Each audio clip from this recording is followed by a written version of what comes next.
है कि इतना गंदा गा रहा है। खास तौर से लड़कियों के परिवार वाले, रिश्तेदार, जाति वालों, सबसे इन्हें समझाओ। और अच्छा गाने के लिए प्रेरित करो। अच्छा गाने के लिए, गाना गंदा नहीं है, गाना हाँ, गंदी बात नहीं है, गाना तो अच्छी बात है, गाय अच्छी बात। चाहिए। और गाना तो सरस्वती मैया की देन है, बिल्कुल बिल्कुल। बाजार से थोड़ा खरीदा जाता है। बिल्कुल मोहम्मद रफी के लड़के नहीं गा पाए, नहीं गा पा रहे, हाँ सही बात, रफी किशोर साहब कुमार के गाए। लड़के नहीं गा पाए, आशा भोसले के नहीं गा पाए, क्योंकि गाना नहीं है जिस पे माँ कृपा करेगी। जिस पे कृपा कर दे। हम जैसे, हमारे घर में तो कोई संगीत का माहौल नहीं था। बिल्कुल। और जिस मोहल्ले में हम रहते हैं, उस मोहल्ले में तो संगीत कोसों दूर है। कोसों दूर।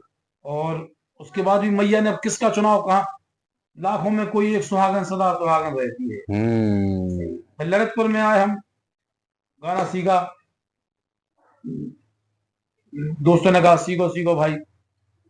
उसके बाद फिर हम, पूजनीय हमारे सुशील सिन्हा जी, जो संगीत के बहुत विद्वान, प्रकट विद्वान हैं। और विश्वास मानो, हम शारदा मैया साक्षी हैं, शाम का समय है। पूजनीय सिन्हा साहब, पूजनीय पटरिया जी, पूजनीय पाठक जी, इन तीनों व्यक्तियों की गंभीरता में एक सी नजर आई, आंखों में सैयद आंसू आ गए। मतलब इतने गंभीर ये लोग, हाँ गंभीर है। एक बात को 50 बार पूछ लो, 100 बार पूछ लो, हाँ गुस्सा नहीं दिखाई देगा आपको, ये कभी बात सही नहीं, कभी झल्लाते नहीं है, कभी ऐसा नहीं कि बता दिया 3-4 बार। इतनी गहराई। बिल्कुल। और हम दुर्भाग्यशाली हैं, ललितपुर के लोग दुर्भाग्यशाली हैं, जो पूजनीय संगीत सिन्हा साहब से संगीत नहीं सीख पाए। शारदा मैया की कसम खा रहे, इस बात का हमें जिंदगी भर पीछे रहेगी। इतनी भयंकर संगीत की खान हमारे ललितपुर में रहे, और हम संगीत नहीं सीख पाए उतना, जितना सत्संग हमें उनको मिल पाओ, साल 2 साल 6 साल जितने जा पाए, फुटकर फुटकर में। कितना प्यार से समझाने की शैली है, कितने आराम से। ओफो, मतलब गजब की बात है, शब्द नहीं मिलते हैं ऐसे महापुरुषों के लिए, विश्वास मानो आप। मुखिया जी, मैं एक बिल्कुल बस अंतिम उस पे चल रहे हैं, तो मैं आपसे एक चीज पूछना चाहूंगा कि जो मतलब कहते हैं कि बच्चों को, आजकल के जो बच्चे संगीत में आ रहे हैं जो, अ, उनके संग एक सबसे बड़ी प्रॉब्लम जो रहती है मुखिया जी, वो ये रहती है कि उनकी आर्थिक जो प्रॉब्लम है, आर्थिक स्थिति जो रहती है वो कमजोर होती है। इस वजह से वो संगीत कहीं जाते हैं, लोकगीत करते हैं, मगर वो बहुत जल्दी बैक हो जाते, वापस हो जाते, और वो कुछ और करने लगते। तो अच्छे कलाकार भी कभी कभी भाग गए ऐसे में, जो आए मार्केट में वो चले गए। पैसे का इनकम नहीं होने की वजह से कोई लगातार प्रोग्राम मिलते नहीं है। तो उसका उसका एक कारण क्या और है। करना चाहिए इनको कि इनकी स्टेबल बनी रहे इनकम? उसको एक कारण है, क्योंकि संगीत एक, शारदा मैया की जब भी कृपा हो, एक बहुत भयंकर इंटरव्यू, मतलब परीक्षा लेती हैं कलाकार बनने बिल्कुल। की। और जो उस परीक्षा में एक बहुत बुरी तरह से कलाकार पिसता है, उसमें जो पिस पिस के जो संघर्ष करके निकल गया, तो फिर उसको वो चीज मिलेगी कि फिर उसने जिसकी कल्पना नहीं की होगी, जिस संगीत की बात है। बहुत। पूजनी पाठक जी, पटेल जी, हमने आपको बताया कि बिल्कुल बिल्कुल। बस में किराया नहीं, हाँ। जिसके साथ जा रहे हैं वो कह रहे अपने किराए पे चलना, हम किराया बिल्कुल। नहीं देंगे। प्रोग्राम में जा रहे हैं उसके साथ, अपने खर्चे पे उठा रहा है, बताइए प्रोग्राम। प्रोग्राम में जा रहा है दूसरे के साथ, इतनी कि हमें ले चलो साथ में, हमें ले हाँ, चलो, हम किराया नहीं देंगे। और नहीं दिए। नहीं देना, बताइए। किराए की कैसे व्यवस्था करके चले जा रहे।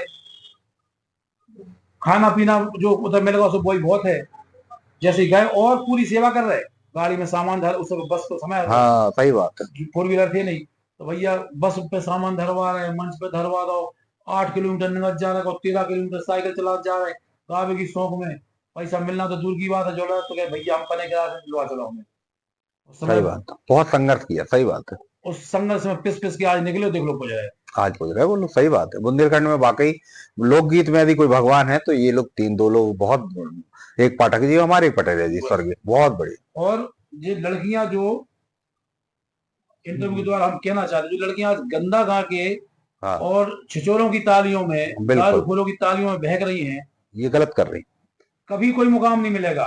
आज बुंदेलखंड की एकमात्र महिला कलाकार है पूजनी उर्मिला पांडे बहन जी, जिन्हें राष्ट्रपति पुरस्कार मिला। उन्होंने बिल्कुल। एक शब्द गंदा नहीं गाया। हाँ बिल्कुल। गंदे गाने पे कोई पुरस्कार नहीं मिलेंगे, गंदे गाने पे 150 रुपया मिलेंगे, और बाद में गालियां मिलेंगी।